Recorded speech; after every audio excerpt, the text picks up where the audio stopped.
Du coup, avant qu'on se lance, Jessica, je vais te laisser te présenter et puis présenter l'association Léa. Avec plaisir. Alors déjà, merci de m'avoir invité à nouveau à intervenir sur vos webinaires qui sont très riches et très intéressants toujours pour tout le monde. Bonjour tout le monde. Je vois qu'on a beaucoup de personnes, de parents et de personnes qui travaillent dans des CMS et dans des offres de répit. Donc c'est très chouette d'avoir ce mélange professionnel et parents aujourd'hui avec nous. Donc merci d'être là. Moi, je m'appelle Jessica Baba, je suis la fondatrice de l'association Léa, Lutter ensemble autrement, et je suis assistante sociale à l'association également. Nous avons créé avec mon époux l'association Léa il y a 12 ans maintenant, suite à la naissance très prématurée de nos 2 filles, Léa et Calista. À 25 semaines de grossesse, c'est pas beaucoup, et notre fille Léa était atteinte de plusieurs pathologies cardiaques et pulmonaires. On a été obligé de créer une association pour pouvoir faire opérer notre fille du cœur et la transporter jusqu'à l'époque à Paris, depuis Nice, puisque la sécurité sociale nous avait émis un refus de transport. Vous imaginez, quand on y pense, d'où ça vient tout ça. Et puis l'association, elle a continué d'évoluer. On a rencontré des parents qui avaient les mêmes problèmes que nous, alors que leurs enfants avaient des maladies, des handicaps mais complètement différents de notre fille. Et là, on s'est questionné. On s'est dit, mais en fait, finalement, quelle que soit la maladie ou le handicap, on a tous les mêmes dossiers MDPH à remplir, les mêmes problèmes au niveau de la famille, des amis. Souvent, ça disparaît un petit peu et puis on se retrouve un petit peu isolé. Ce besoin de répit, ce besoin de souffler, ce besoin de parler avec d'autres parents, la pérédance, waouh, c'est incroyable quand même. Bon, et on est resté là-dessus. Et puis en 2015, notre fille est décédée. Elle avait 3 ans. On s'est retrouvés dans un autre monde encore.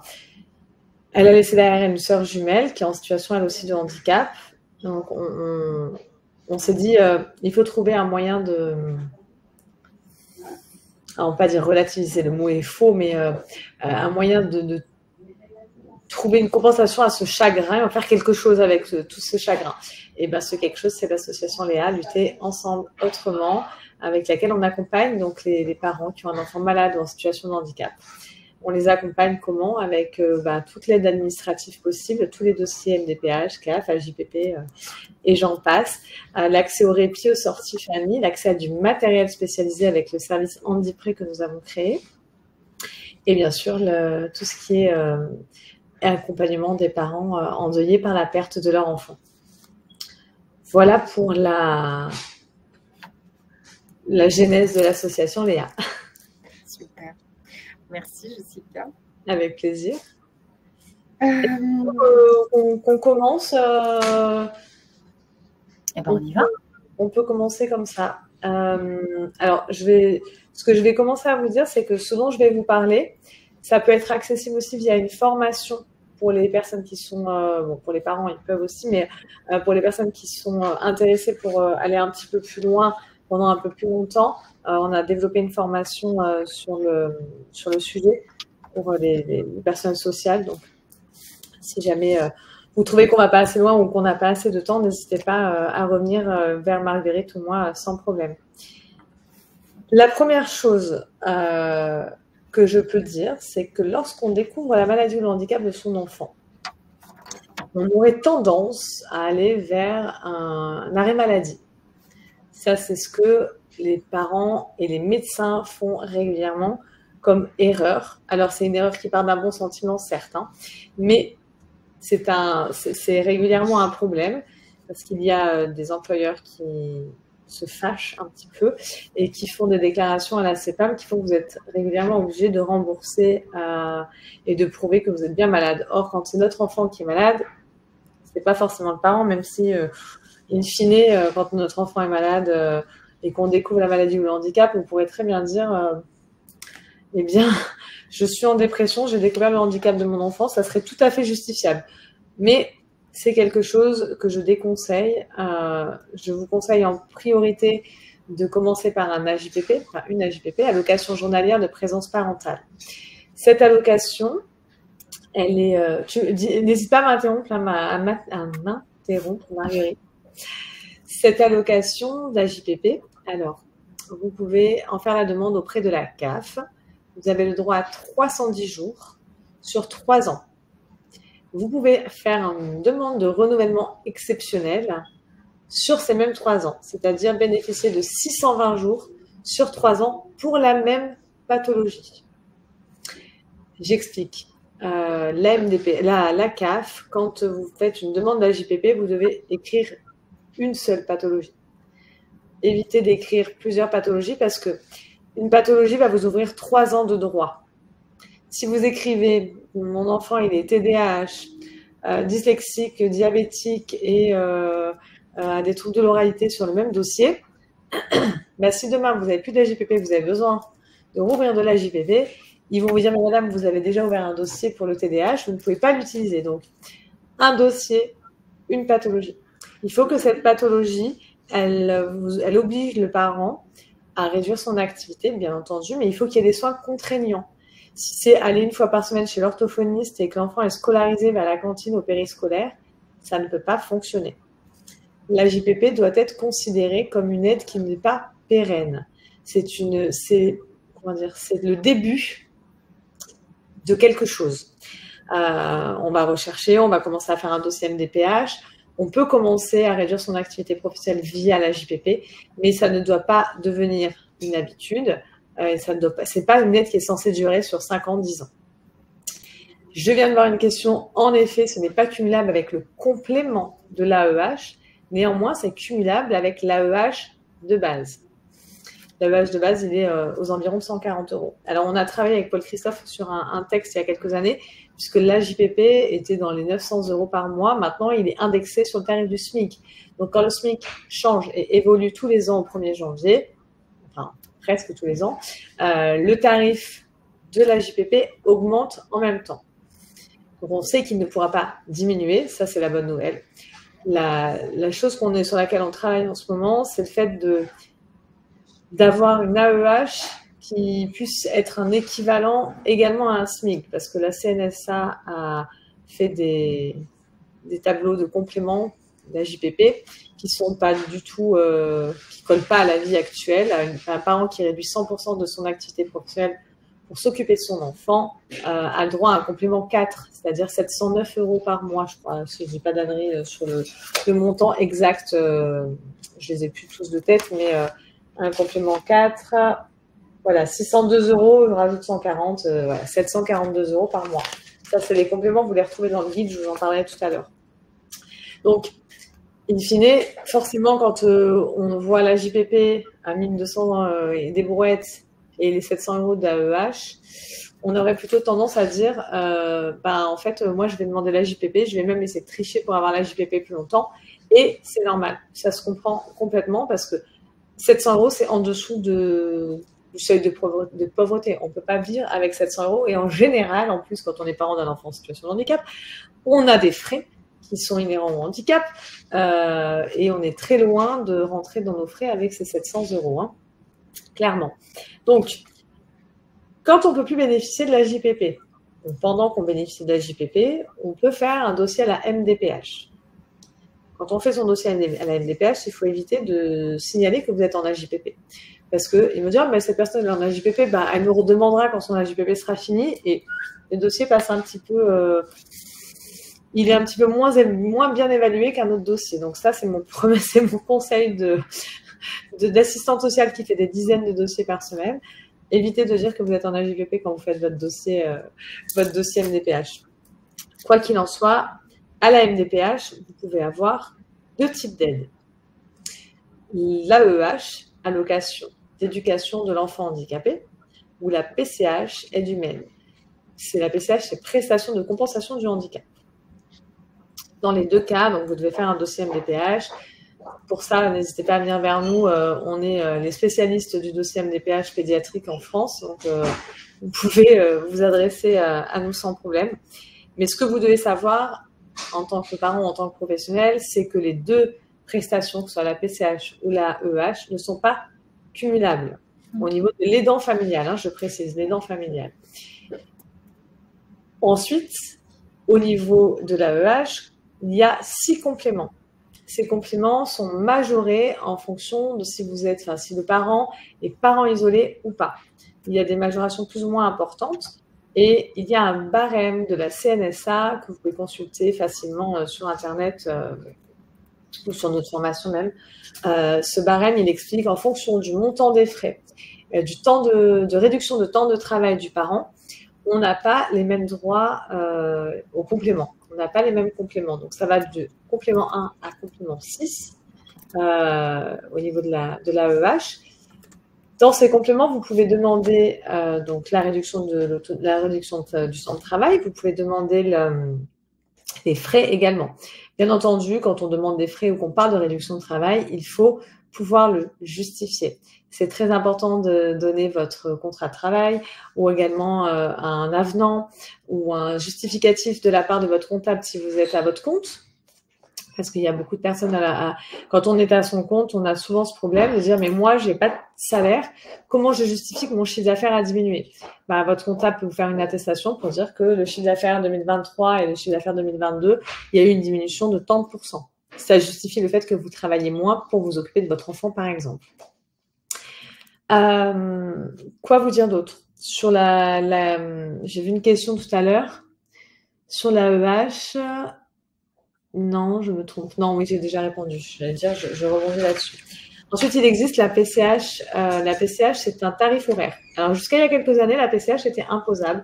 C'était considéré comme un travail. On a bossé aussi là-dessus il y a 7 ans, 8 ans, je sais plus. Je perds la notion du temps et du travail accompli il y a quelques années. Donc, on a bossé sur ça pour éviter que les parents aient à déclarer le fait de toucher la PCH. Puisque, sauf erreur de ma part, quand on s'occupe de son enfant, c'est un job à plein temps, mais c'est pas un job où je sors de la maison, où je suis rémunérée pour aller bosser. Donc, c'était absolument anormal que ça figure sur la fiche de paye.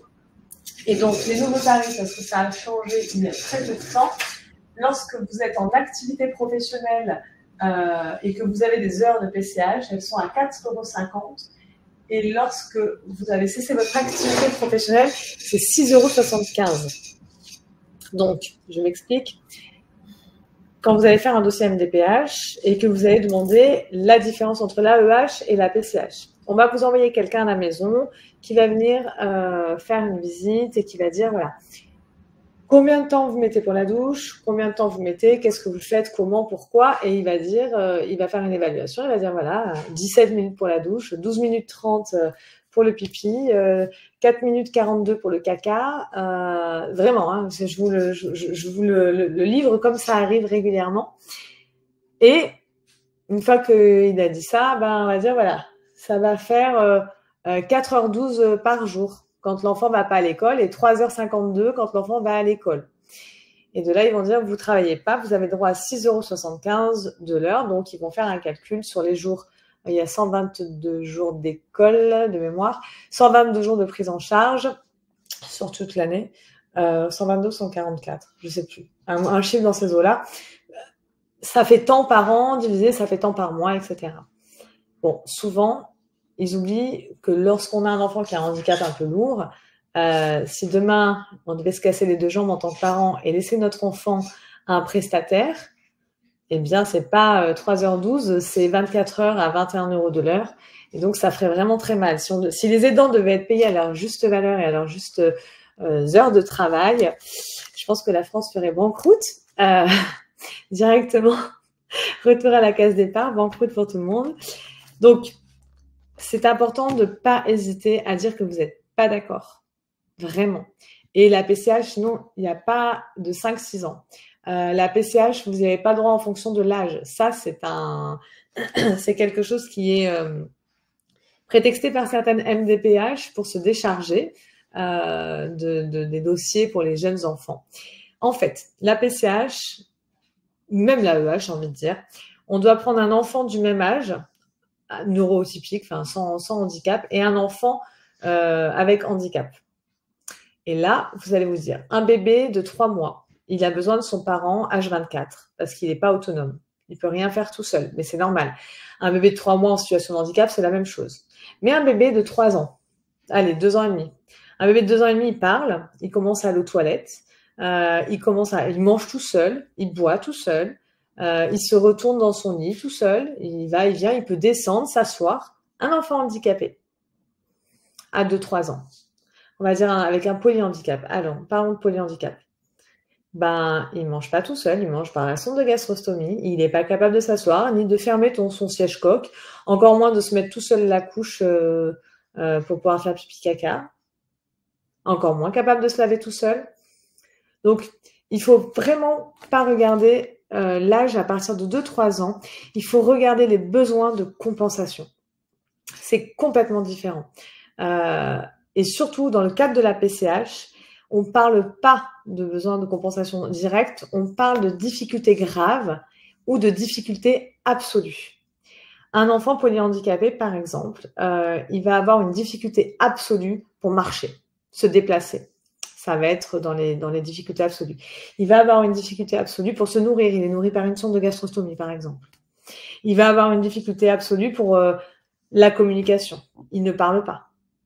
Et donc là, quand il y a au moins une difficulté absolue ou 2 difficultés graves, on peut prétendre à la PCH, quel que soit l'âge de l'enfant. Donc, surtout, ne vous faites pas avoir par « Ah non, mais votre enfant, il est trop jeune pour avoir la PCH ». Ça, c'est faux. Et c'est surtout, ce n'est pas ce que dit la loi. Voilà. Ce que je voulais vous dire d'autre sur la PCH? La PCH, elle a plusieurs volets. Vous avez aussi la PCH aménagement du véhicule, la PCH aménagement de la maison, la PCH surcoût de transport, aide exceptionnelle.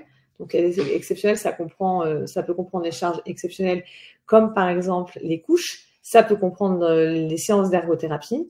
Les surcoûts de transport, ça peut comprendre justement le transport. Lorsque l'IME est trop loin avec le parent, il doit faire la moitié du transport pour pouvoir rejoindre le transport de l'IME quelque part pour que l'enfant soit récupéré. Donc, ça lui fait, je sais pas, 20 km, 50 km par jour. Ça peut être pris en surcoût de transport. Lorsque vous devez aller chez un ergothérapeute qui est loin, ça peut être pris en charge aussi par le surcoût de transport. Ce qui n'est pas pris en charge, ce sont les frais qui sont pris en charge par la sécurité sociale. Ensuite, vous avez l'aménagement du véhicule. Donc, le surcoût de transport, 10 000 € sur 10 ans ou 6 000 € sur 6 ans.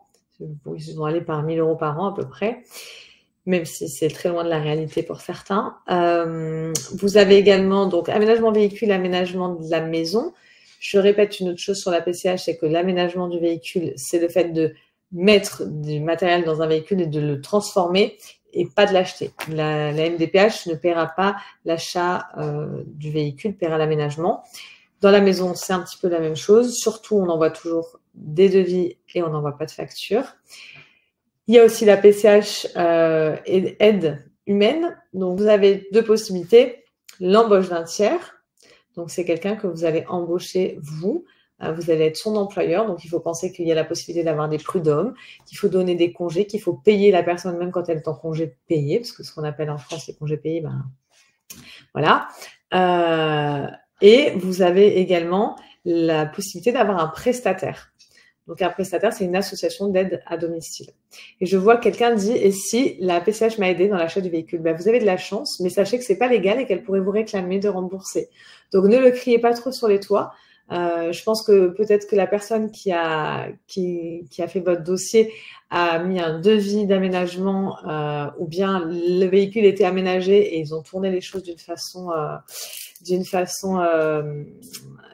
sympathique, mais tout en légalité, c'est pas légal. C'est pas la loi l'interdit, donc surtout attention Sonia à pas avoir de soucis vis-à-vis de ça. On met toujours des devis et pas des factures parce que quand on met une facture, eh bien, ça explique, ça donne l'impression que vous n'avez pas besoin d'eux et que c'est bon, vous avez payé, vous demandez juste le remboursement. Donc, très attention, on met toujours des devis et on attend que la MDPH se prononce avant de donner des factures pour se faire rembourser.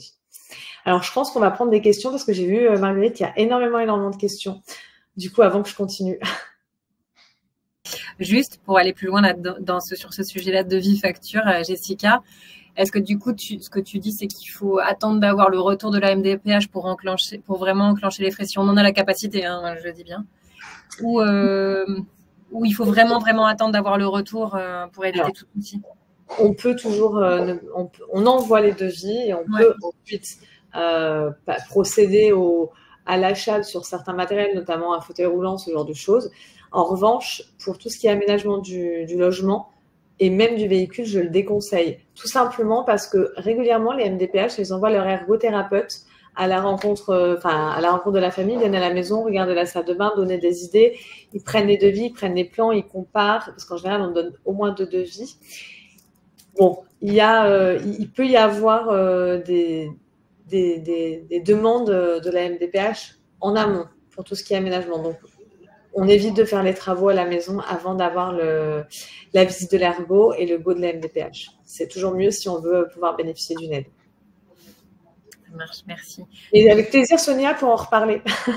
Je veux bien qu'on en reparle. Vous pouvez me contacter via le site que Marguerite vous a fait passer. Il y a eu beaucoup de questions, du coup. Alors, attends, j'en ai une là qui est assez, qui revient souvent. C'est justement, tu disais qu'on peut faire un recours si on n'est pas d'accord. Comment ça se passe? Alors, quand on a émis un dossier MDPH et que la notification ne nous satisfait pas. Déjà, il faut savoir que si c'est un besoin scolaire, vous allez recevoir une proposition pour l'école. Si vous n'êtes pas d'accord, il faut le dire. Vous allez aussi recevoir les propositions qui vont être présentées à la CDAPH. C'est pareil, il ne faut pas hésiter à le dire. Mon petit conseil perso, étant donné que je suis membre d'une CDAPH, c'est de toujours demander à assister à la CDAPH. La CDAPH, c'est la Commission des droits de l'autonomie des personnes en situation de handicap. Moi, je conseille à tout le monde de venir au moins une fois et de demander à venir parce que ça peut favoriser, puis c'est bien de pouvoir assister, expliquer. Il faut savoir que si vous ne demandez pas à être là, dans 95% des MDPH, votre dossier n'est pas vu par les membres de la CDAPH. Il est vu par l'équipe éducative, l'équipe pluridisciplinaire, ce qu'on appelle l'EP communément. L'EP va regarder votre dossier, il va mettre un avis. L'avis va passer à la CDA. C'est une liste Excel qui fait 5 ou 6 000 lignes que je reçois le lundi. Si je ne demande pas à sortir un de dossier, par exemple, eh bien, chez moi, rien ne sort et ensuite, ça passe. Donc, j'ai la liste des refus, la liste des accords et ça se passe comme ça dans beaucoup de MDPH, ce qui permet de respecter le processus des 4 mois et donc de vous faire patienter le moins possible et de faire passer les dossiers le plus rapidement possible pour que personne ne soit lésé. Mais il faut savoir que si vous avez vraiment envie d'expliquer votre dossier, eh bien, vous pouvez venir le faire. Ensuite, si vous n'êtes donc pas d'accord, vous pouvez vous pouvez écrire un courrier, un recours.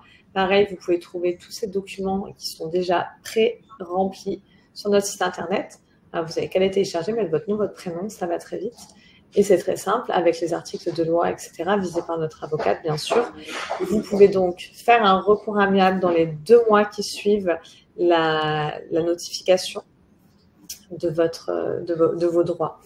Par exemple, si vous avez une notification sur l'AEH qui ne vous convient pas, mais que la notification sur le matériel pédagogique et l'école vous convient, vous pouvez faire un recours uniquement sur ce droit-là. Vous n'êtes pas obligé de faire un recours sur la globalité des droits. Ensuite, est-ce que je peux modifier? C'était quoi la question d'après? Il y avait, est-ce que je peux réduire mon temps de travail si non mais je les note, j'ai essayé de les catégoriser. Sur la question du temps de travail, il y avait est-ce que je peux réduire mon temps de travail si je bénéficie de la EEH pour mon enfant? Oui, alors vous pouvez je vous conseille de faire l'inverse. Complément. De réduire votre activité professionnelle et de le signaler dans votre dossier MDPH pour pouvoir bénéficier d'un complément d'AEH. Bien sûr, comme je l'ai dit tout à l'heure, il faut pouvoir le justifier par un avenant, par tout ce que vous avez sous la main qui peut justifier que vous avez réduit votre activité professionnelle. Et idem, est-ce que... Si vous contrôlez par la CAF, une fois que vous fournissez le document à la MDPH ne viendra pas contrôler ça. Si entre-temps, vous reprenez le travail ou que les choses ont changé, la CAF va s'en apercevoir et va couper tous vos droits. Donc, attention à ça. Ça, c'est tout nouveau au niveau des CAF.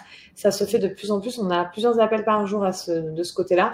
Ah ben, j'ai repris à travailler 10 heures par semaine alors que je travaillais à zéro. Enfin, je travaillais pas du tout. La CAF m'a tout arrêté. Donc, attention. Toujours bien signaler s'il y a une reprise d'activité ou une modification, bien le signaler à la MDPH. Il faut qu'eux ils ensuite à la CAF. Sur ce sujet-là, lien travail et aide, il y a Lucie qui nous dit mon enfant est bénéficiaire de l'AEEH complément 5. Est-ce que le parent peut travailler quand l'enfant est à l'école? Alors, ça va dépendre de ce qui est écrit sur votre notification, Lucie. En fait, si votre notification, vous avez un complément 5 pour frais et TP, temps de présence de 100%, vous ne pouvez pas reprendre votre activité professionnelle pendant que votre enfant est à l'école. Néanmoins, vous pouvez refaire un dossier MDPH pour signaler que vous allez travailler à partir du 1er mai à 12 heures par semaine.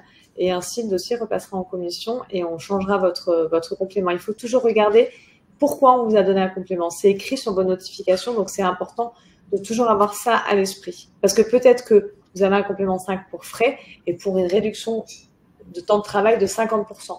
Dans ce cas-là, vous pouvez travailler à 50% si on vous a mis TP50. Merci Jessica. Il y a une personne qui demande si on bénéficie du RSA, quels sont les engagements en termes de recherche de travail, heures d'insertion quand on est aidant à temps plein et qu'on a la PCH-EEH? Ça, c'est tout un poil. Il faudrait peut-être presque refaire un live là-dessus. Il y a des nouvelles classifications. Quand, notamment avec le Pôle emploi, quand on est par exemple au chômage et qu'on est aidant, j'ai des parents qui perdent leur emploi parce que ils sont au chevet de leurs enfants trop régulièrement, ils s'arrêtent, ils sont absents, donc ils sont licenciés. Le Pôle emploi accorde certaines facilités, le RSA aussi. Mais ça reste humain. En fait, en fonction de la personne que vous avez en face de vous, les chargés d'insertion, c'est des associations qui font cette insertion-là. En fonction des personnes que vous avez en face de vous, ça change. Voilà.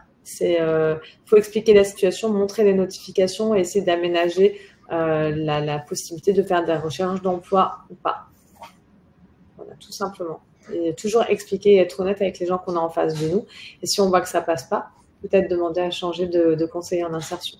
Ça passera peut-être mieux avec celui d'après. Il aura peut-être eu un frère, une sœur, un ami, un enfant d'un ami qui est en situation de handicap et il comprendra peut-être mieux. Il y a là sur la question des recours. Il y a deux questions. Il y a une Séverine qui nous dit j'ai fait 2 recours mais aucune réponse à ma demande de prise en charge concernant le surcoût de transport. Que faire? Alors, vous avez fait un recours concernant le surcoût de transport. Est-ce que c'était un droit qui était ouvert? Est-ce que c'était un droit qui était notifié? Enfin, ça, c'est quelque chose, c'est assez personnel, donc je pense qu'il faut, vous pouvez venir envoyer un petit mail sur le site où je vous mettrai une adresse tout à l'heure dans le chat pour les situations comme ça, parce que c'est pas normal que vous n'ayez pas eu de réponse à un seul recours, mais la loi dit, là, c'est quelque chose qu'aussi on est en train de travailler pour modifier, mais là, on est un peu bloqué en ce moment.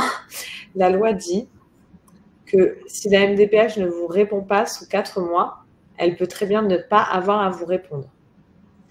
Pas moi qui le dis, c'est la loi. Alors, la plupart des MDPH, elles se servent pas, j'ai envie de dire Dieu merci, de cette loi, parce que sinon, on a des milliers de dossiers qui seraient enterrés toutes les semaines. Néanmoins, sur les recours, ils estiment qu'au bout de 2 mois, si vous n'avez pas de réponse, c'est que le recours, il n'est absolument pas pris en charge. Alors, bien sûr, on peut toujours faire un recours via un avocat. Après le recours amiable, on n'est pas obligé de prendre un avocat, on peut le faire seul. Pareil, vous avez tous les modèles de recours administratif sur le site.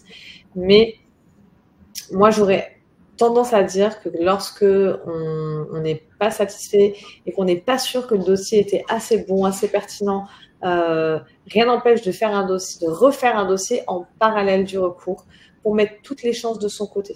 Alors, je sais que ça fait beaucoup de paperasse, je sais que ça prend beaucoup de temps, que c'est chronophage, mais il y a une autre chose qu'il faut savoir, c'est que votre dossier, votre certificat médical, il est valable 1 an maintenant. Pareil, c'est encore une loi, un amendement qu'on avait passé il y a quelques temps parce que justement, on a ce problème récurrent des recours qui n'aboutissent pas, auxquels on n'a pas de réponse. Et du coup, les parents, ils se retrouvent le bec dans l'eau parce que le dossier ne passe pas alors qu'on a fait quand même un certificat médical. Donc, quitte à refaire, autant refaire coup sur coup un dossier. Et la chose à faire aussi, c'est toujours envoyer avec accusé de réception vos documents. Ça aussi, c'est quelque chose, faire des copies et faire des accusés de réception. Et Milouska nous dit, si on a oublié de faire une demande spécifique, par exemple la CMI dans le dossier, est-ce qu'on le refait ou est-ce qu'on fait appel? Alors non, on ne peut pas faire appel de quelque chose qu'on n'a pas demandé. On est obligé de refaire le dossier. Or, par contre, si le dossier n'est pas encore passé en commission, vous pouvez intercepter le dossier avant qu'il soit étudié et simplement téléphoner à votre conseiller à la MDPH et dire voilà, je suis navrée, j'ai oublié de cocher cette case. Est-ce que s'il vous plaît, vous voulez bien cocher ou est-ce que je peux vous envoyer un mail pour vous demander de rajouter ou bien je refais cette page-là, je vous renvoie la page scannée. Et voilà, on peut toujours trouver un terrain d'entente. Les MDPH, il ne faut pas oublier que c'est des humains derrière. C'est pas toujours simple pour eux non plus. Moi qui suis maintenant des deux côtés de la barrière, je peux le dire. L'organisation du MDPH, c'est pas évident tous les jours. Le nombre de milliers de dossiers qui arrivent tous les jours, c'est très très impressionnant. Et c'est des humains. Voilà, c'est ça qu'il faut se souvenir, c'est qu'on est tous des êtres humains et que on fait tous autant qu'on peut.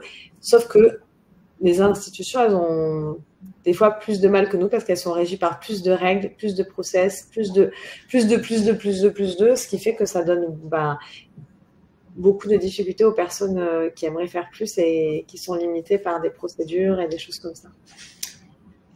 J'ai vu une autre question sur l'AJPP tout à l'heure qui disait « Pardonnez-moi de revenir à l'AJPP ». J'ai pas vu la suite. Si la personne veut la remettre, si jamais elle... Oui, ça va pas être évident. Lunettes avec correction médicale, oui. Ça peut. Ça peut. Forfait au-delà du forfait mutuel, on peut aussi le faire prendre en charge par la sécurité sociale avec une aide exceptionnelle. Ça, vous pouvez venir vers nous aussi, on peut vous aider là-dessus sans problème. Sur les types d'aides, il y avait deux autres questions en lien un peu avec ça. Il y avait... quelles aides pour mon enfant, il y avait un cas enfant, un cas adulte, mais pour l'activité physique adaptée et l'art thérapeute. Ouais, et je vois aussi la CAA. Alors, dans l'aide exceptionnelle, il peut y avoir du matériel, mais moi, je conseille pour tout ce qui est CAA de le mettre comme lorsqu'on va créer par exemple une salle sensorielle, ce genre de choses. On peut le mettre dans le tableau des frais du dossier MDPH. Alors, on a créé aussi un tableau des frais un peu mieux parce que 3 lignes, ils sont gentils, ils sont mignons, la CNSA. 3 lignes, j'ai pas le temps de marquer l'ergothérapeute, la psychomote et les frais de route. En fait, non, je peux pas du tout. Donc, non, avec 3 lignes, on va pas loin. Donc, on a créé aussi un tableau pour vous aider là-dessus. Vous pouvez mettre les frais type CAA, type activité physique adaptée, matériel sensoriel, formation. Moi, je mets les thérapies à l'étranger. Je fais toujours systématiquement mettre les thérapies à l'étranger dans le dossier MDPH. Parce que si on ne le fait pas, ils vont jamais d'une savoir que ça existe, même si nous, on en parle avec Marguerite, on fait des colloques, on fait des guides, etc. Eux, ils en savent rien, donc on les invite systématiquement au colloque pour qu'ils sachent que ça existe et que ça marche très très bien. Mais je le mets toujours systématiquement dans les frais des dossiers MDPH. 3 semaines à SN6, 2 semaines en Pologne, machin. C'est important pour moi de signaler que ça se fait, que ça existe. Qu'est-ce qu'il y avait d'autre comme question? Il y a quelqu'un qui demande de préciser CAA et moi je reconnais que je ne sais pas ce que ça veut dire. La CAA, c'est la communication alternative adaptée. Ça peut être des pictogrammes, un petit cahier avec des pictogrammes ou encore une tablette avec des pictogrammes.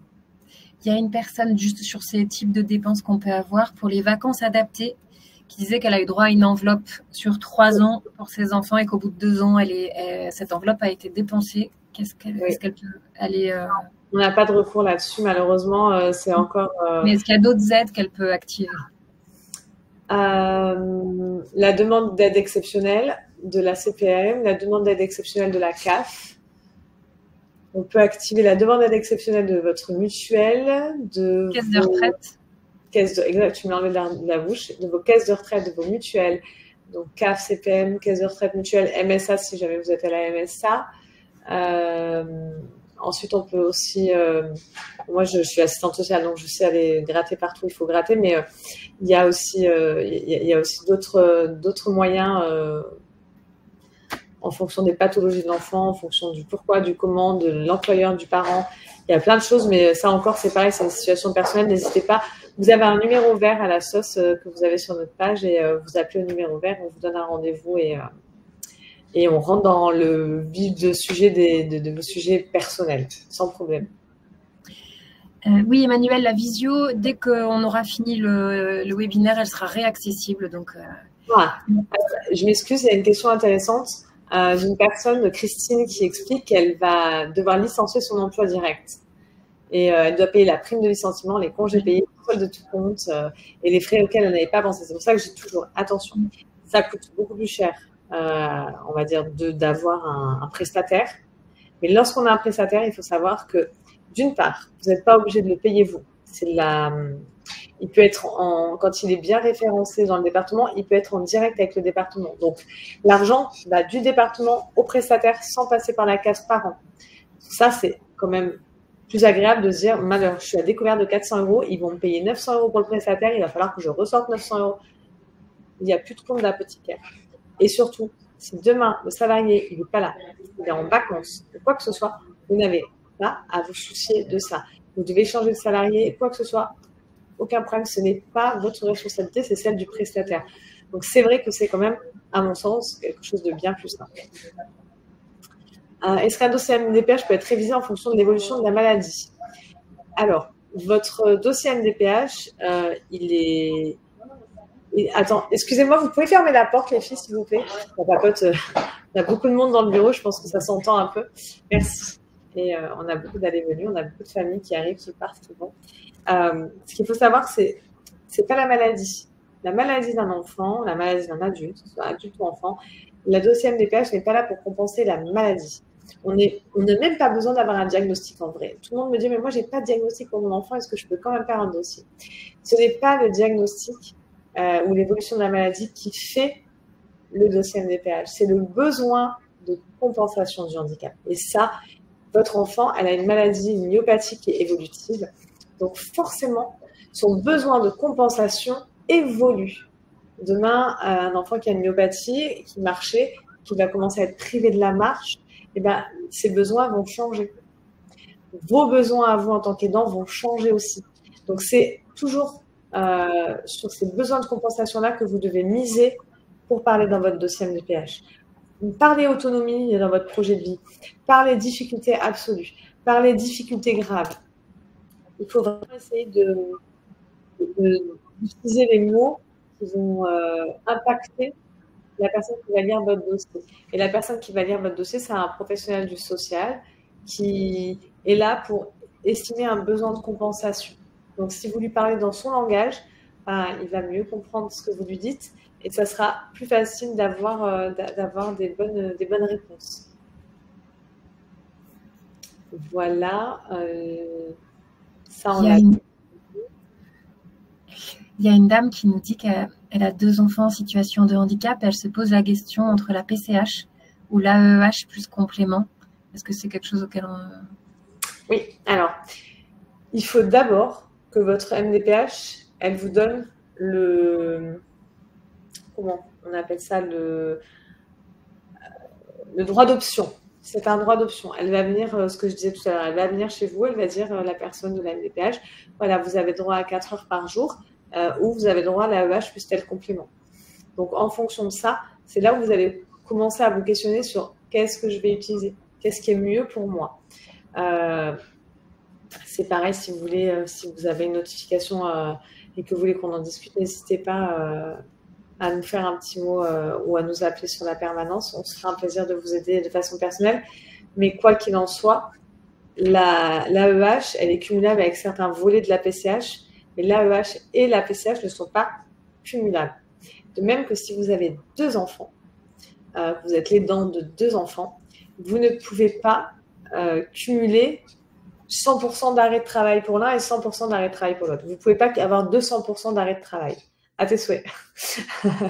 Par exemple, vous avez 2 enfants, vous avez réduit votre activité de 50% pour l'enfant 1 et 50% pour l'enfant 2. Ça va fonctionner. Mais 100% pour l'enfant 1, ça sera 0% pour l'enfant 2. Parce que quand vous ne travaillez pas à 200%, même si on travaille tous à fond, mais vous ne travaillez pas à 200%. Donc, on ne va pas pouvoir réduire votre temps de travail doublement. De même que si vous avez une invalidité à la sécurité sociale et que vous allez demander, c'est ce que je voulais vous dire tout à l'heure que j'ai oublié, vous allez demander la JPP. La JPP n'est pas cumulable avec certains taux d'invalidité puisque vous êtes censé ne pas travailler avec certaines invalidités à la sécurité sociale. Et du coup, la JPP ne peut pas se greffer à ça. Et ça, c'est quelque chose qu'on est en train de modifier avec Paul Christophe aussi, parce que ça, c'est des choses qui sont inentendables. Voilà. Alors, il y a eu beaucoup... Peut-on pour nous demander une réévaluation du dossier avant la fin des droits? On est d'accord que oui. Oui, on peut, bien entendu. On peut toujours réévaluer un dossier à quel que soit le moment. Sarah nous dit qu'elle, la PCH SAR spécifique est plafonnée à 100 € par mois. Oui, c'est ça. La charge spécifique pour les couches et tout ce qui est urinaire, oncoprésie, c'est 100 € par mois. Elle dit accès aux loisirs, les protections, les frais liés aux soins psychomotes, ergothérapeutes, etc. Alors, non, les frais psychomotes, etc., ça peut passer dans une autre charge de PCH qui n'est pas limitée à 100 € par mois. Okay. Mais 100 € par mois, en général, c'est vraiment pour les frais de couche. Il y a beaucoup de disparités entre toutes les MDPH. Là-dessus, je suis bien d'accord avec vous. Déjà, on a une grande disparité dans le temps de traitement des dossiers. Par exemple, dans le Var et le 06, on est à 4 mois. Il y a des départements, comme disait une dame tout à l'heure, où il y a 9 mois, 12 mois, 14 mois, 15 mois. Là, j'ai un dossier de Toulouse où je suis à 15 mois. Ça, c'est compliqué. Il y a des MDPH qui ont une CDAPH enfant par mois. Il y en a qui en ont une par jour parce qu'ils ont beaucoup de retard et qui veulent voir tous les dossiers. C'est vraiment propre.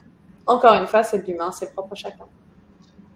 Mais bon, on essaie d'y travailler. On a rédigé un exposé des motifs là pour essayer de travailler. Du coup, ce sera avec le prochain gouvernement, mais encore. Mais bon, on y travaille. L'AEH non cumulable avec la PCH, on est d'accord, c'est la PCH aide humaine? Exactement, tout à fait. La PCH aide humaine, elle n'est pas cumulable. En revanche, vous pouvez cumuler d'autres volets de la PCH avec l'AEH, comme l'aide exceptionnelle pour le matériel, l'aide matérielle, le surcoût de transport, l'aménagement du véhicule, l'aide animalière. Tiens, je ne vais pas parler de l'aide animalière. Vous pouvez aussi bénéficier de l'aide animalière lorsqu'il faut investir, parce qu'on peut. C'est un vrai investissement dans un chien guide ou autre chose. Voilà. Tiens, j'ai noté. Est-ce qu'on peut avoir une AESH pour le centre de loisirs? Alors, ça, c'est un grand sujet en ce moment. L'éducation nationale octroie des AESH sur le temps scolaire. Le temps méridien, jusqu'à présent, était pris en charge par les mairies ou les départements quand l'enfant est au collège. Il faut savoir que maintenant, c'est l'éducation nationale qui reprend, ils aiment bien faire un ping-pong, qui reprend les AESH du temps méridien. Ils sont en train de signer des conventions avec les villes, donc ça prend un petit peu de temps. Mais dans la plus grande des logiques, vous êtes censé pouvoir avoir une aide au centre de loisirs qui soit financée par la mairie. La mairie, elle, va financer cette aide-là via la CAF, parce que votre enfant qui ira au centre de loisirs ne touchera pas, par exemple, 1 € d'aide à la CAF pour prendre en charge l'enfant, mais le double, voire plus, parce que souvent, c'est abondé en fonction des départements. En fonction des départements et des mairies. Donc oui, vous êtes censé pouvoir avoir une aide humaine, mais je dis bien censé, voilà, parce que nous, on se bat énormément sur ce sujet-là, qui est quelque chose qui nous tient beaucoup à cœur, parce que on est tous à la HLA, tous les collaborateurs sont parents d'un enfant en situation de handicap ou touchés eux-mêmes par le handicap. Et on est plusieurs à être ici sur les bureaux de Draguignan. Nos enfants sont scolarisés au même endroit et on rencontre les galères ensemble. Et donc, on est très sensible à ce sujet en ce moment. Alors, attends, qu'est-ce que... Pour encadrement de la MDPH, ça n'existe pas. C'est les centres de loisirs que je crois qui inventent ça. C'est pas la première fois que je l'entends, mais à la MDPH, on ne connaît pas. Hein. C'est quelque chose qui n'existait pas. Ce n'est pas dans la loi non plus. Donc ils peuvent le notifier autant qu'on veut, mais ne se passera rien derrière. Il ne se passera rien derrière. Ça va trop vite. Ouais, c'est difficile, ça va trop vite. Il y a trop de questions. Évidemment, il y a sûrement plein de choses qu'on a sautées. Vous avez vu, je vous ai remis souvent le lien de l'association dans le chat. Je le remettrai à la fin. Pour pouvoir creuser vos dossiers, n'hésitez pas à contacter l'association. Allez. Oui, et Laure, vous avez vu un dossier de surencadrement. Bah, si vous pouvez me l'envoyer par mail, je suis curieuse de le montrer au prochain ministre, du coup. Parce que si on devait faire un truc comme ça pourrait être intéressant hein, de faire justement dans la loi passer quelque chose pour obliger, mais obliger qui, ça reste encore la grande question, obliger à avoir un encadrement ou un surencadrement dans les centres de loisirs. Pourquoi pas?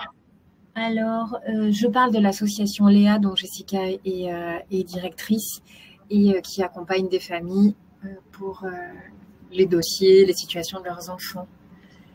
Oui, un bonus inclusif, ça existe par contre.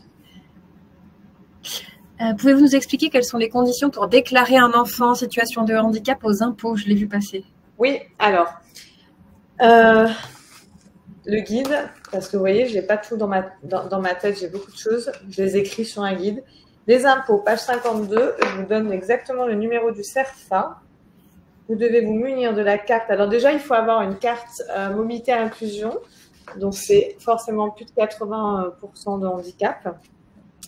Et vous devez remplir le CERFA numéro, je ne sais pas si vous êtes tous prêts pour noter, mais 13 573 étoile 01.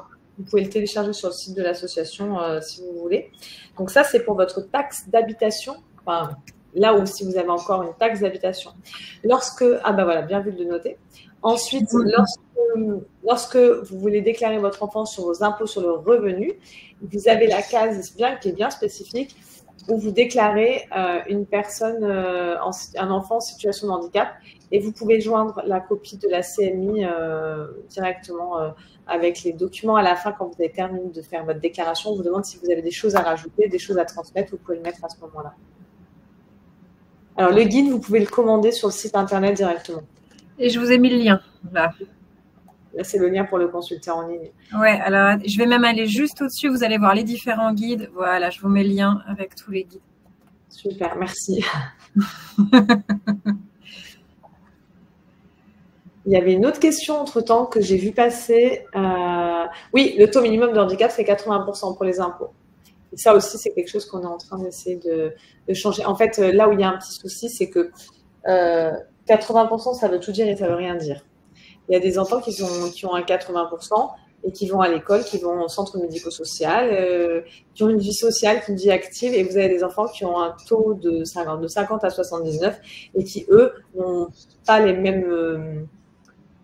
je ne vais pas dire les mêmes droits, mais qui n'ont pas les mêmes avantages. Ils ne trouvent pas de centre médico-social parce que le handicap est pas assez lourd. Les parents ont réduit leur activité. Enfin, il y a plein de choses qui peuvent jouer. Et pour autant, les parents auraient besoin de certaines aides qui n'ont pas droit parce qu'ils ont un enfant à moins de 80%. Voilà. C'est un petit peu dommage. C'est quelque chose que j'aimerais bien déplacer. Alors, ça apporte quoi de déclarer un enfant en situation de handicap? Eh bien, ça vous donne une demi-part supplémentaire. C'est-à-dire qu'au lieu que ce soit une demi-part, votre enfant, ce sera une part. Bonjour Sandrine. Non, la PCH ne se déclare pas sur les impôts. Ensuite... juste sur la question des loisirs, il y a une personne qui recommande d'aller voir son pôle ressources. Qui, oui. Ouais, peuvent vous accompagner et parfois aussi sur la question des vacances. Exactement. Pôle ressources handicap. Ma boussole aidant aussi, vous pouvez retrouver sur le site internet toutes les démarches, mais vous pouvez aussi retrouver toutes les personnes ressources dans le cadre du répit, des loisirs, de l'inclusif, etc. autour de chez vous. Vous pouvez aussi en faire la demande. Donc, Pôle ressources handicap, vous pouvez appeler aussi votre communauté de 360. Ils sont toujours de bons conseils. C'est 0800 360 360. L'association Léa, autant qu'elle peut, 0805 950 874. Au niveau, si vous êtes enseignant, vous pouvez consulter les EMASCO parce que j'ai vu qu'il y avait quelques enseignants qui étaient avec nous aujourd'hui. Donc, vous pouvez toujours vous adresser aux EMASCO. Vous pouvez vous adresser aussi au Pôle ressources handicap. Chez nous, on a Canopé. Je ne sais pas si Canopé est partout, mais nous, on a Canopé. On a le CODES aussi pour les professionnels sur lequel on peut bénéficier de formation. Voilà. Et oui, beaucoup de guides barèmes à revoir, mais tous les guides barèmes sont à revoir parce que rien n'a augmenté en même temps que l'augmentation de la vie. Rien n'a été prévu parce qu'à l'époque, quand ils ont commencé à faire ces barèmes-là, ils estimaient que la mère devait rester au foyer, que la mère ne travaillait pas. C'était pas la même chose. Et puis, surtout l'AEH, on devrait caler l'AEH sur le montant du salaire du parent qui s'arrête. Parce qu'il y a des parents qui gagnent 6 000 euros par mois, il y en a qui gagnent 500 et ils ont à besoin de compensation identique, ils ont les mêmes droits tous les mois, alors qu'ils n'ont pas les mêmes choses à payer. C'est-à-dire que quelqu'un qui a 6 000 euros de salaire, il va avoir un loyer ou un truc à 3 000 euros. Comment il fait avec 700 euros d'AEH? Et de même pour quelqu'un qui est au SMIC, 700 euros, c'est la moitié, quoi. À un moment donné, on ne peut pas vivre avec la moitié en payant l'ergothérapeute, etc. C'est un petit peu... Alors, la MDPH, ils vous disent qu'ils ne vous tiennent pas compte des frais hebdomadaires. Ça dépend quels frais. Chaussures orthopédiques, sécurité sociale, médicaments non remboursés, sécurité sociale, on peut faire quelque chose, notamment dermato, on peut faire quelque chose. Mais ça sert toujours de les mettre dans le dossier. Mais on peut faire quelque chose avec la sécurité sociale plutôt qu'avec la MDPH. Voilà. Ça, c'est mes petites recommandations perso. La PCH a déclaré au TDBN, c'est surtout pas. Surtout pas. On ne déclare pas nos heures de PCH aidant familial sur votre déclaration d'impôt. En revanche, si vous avez un emploi direct où vous payez un prestataire, vous avez un reste à charge de prestataire, là, on peut le déclarer. Ça va bien sûr vous faire une réduction d'impôt. Mais votre PCH à vous, en tant qu'aidant familial, ne se déclare pas sur vos impôts. Ensuite... Oui, l'emploi direct, oui, c'est pas pareil. Attention, il faut vraiment pas confondre ce que vous allez toucher en tant qu'aidant familial, vous, et ce que vous allez dépenser. Dans vos impôts, ce que vous touchez pour la PCH, vous ne le rentrez pas. Par contre, ce que vous dépensez, les surcoûts que vous dépensez pour l'emploi d'un prestataire ou l'emploi d'une personne en direct, bien sûr, comme l'emploi d'une assistante maternelle, il faut le mettre, c'est très important. Oui, aide exceptionnelle de la Sécu. Tout à fait. Il y a quelqu'un qui a demandé des précisions sur les formations. Comme je sais qu'on va bientôt arriver... Ah oui, tout simplement, sur le site de l'association, pour les parents, c'est espace famille, pour les professionnels, c'est espace professionnel. C'est une formation qui est en distanciel, qu'on peut organiser en présentiel si vous êtes plusieurs à la vouloir dans un même institut, organisme. Pas encore Calliope, mais bientôt. Donc, bientôt pris en charge par les OPCO. On travaille dessus. Et à qui s'adresser pour un emploi direct référencé par le département. À qui s'adresser pour un emploi direct référencé par le département. À qui s'adresser, mais je saisis pas la question. Si vous arrivez à rentrer un peu plus dans le détail, Céline, est-ce qu'il y a un plafond d'aide pour les prestataires de services pour garder mon fils quand je travaille? Bien sûr. Bien sûr, il y a des plafonds pour tout, de toute façon. En attendant que Céline complète, vous avez des plafonds. Pardon, je me lève du coup parce que sinon je ne vois pas. Je vais attraper ma feuille. Voilà, ça va être plus simple. Donc, en emploi direct, le plafond et le taux horaire au niveau de la PCH est de 16,88 €. Si c'est au sens de la convention collective, c'est tout un calcul à faire. Mais sinon, vous avez un autre emploi direct s'il y a des soins différents, c'est-à-dire que ce n'est pas la même convention collective de la personne. Si par exemple vous avez des soins d'aspiration dans la trachéotomie, c'est 17,58 €. Si vous passez par un prestataire, c'est 23 €. Même si on sait qu'un prestataire, en vrai de vrai, c'est beaucoup plus, mais on arrive toujours à gérer. Voilà, ça, c'est les derniers montants. Existe-t-il des aides financières pour les parents qui font des allers-retours tous les jours pour voir leur enfant hospitalisé? Non, il n'y en a pas. Malheureusement, pas encore. On aimerait bien. Tant que l'enfant n'est pas dans la voiture, vous n'avez pas le droit de demander à la CPM de prendre vos frais de transport en route.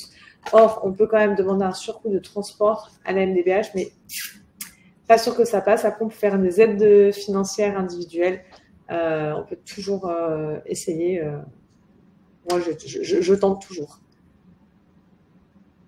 Alors, les séances de psychomotricité, bientôt avec la loi 2570 qui devait être débattue, enfin, qui a été débattue en commission des affaires sociales le jour de mes 40 ans, qui devait passer en hémicycle là. voilà, qui ne passera pas pour l'instant. Les frais de psychomotricité, du moment qu'ils sont prescrits, devront bientôt être remboursés, les frais d'ergo, etc. aussi. Donc, on n'y est pas encore, mais on y arrive.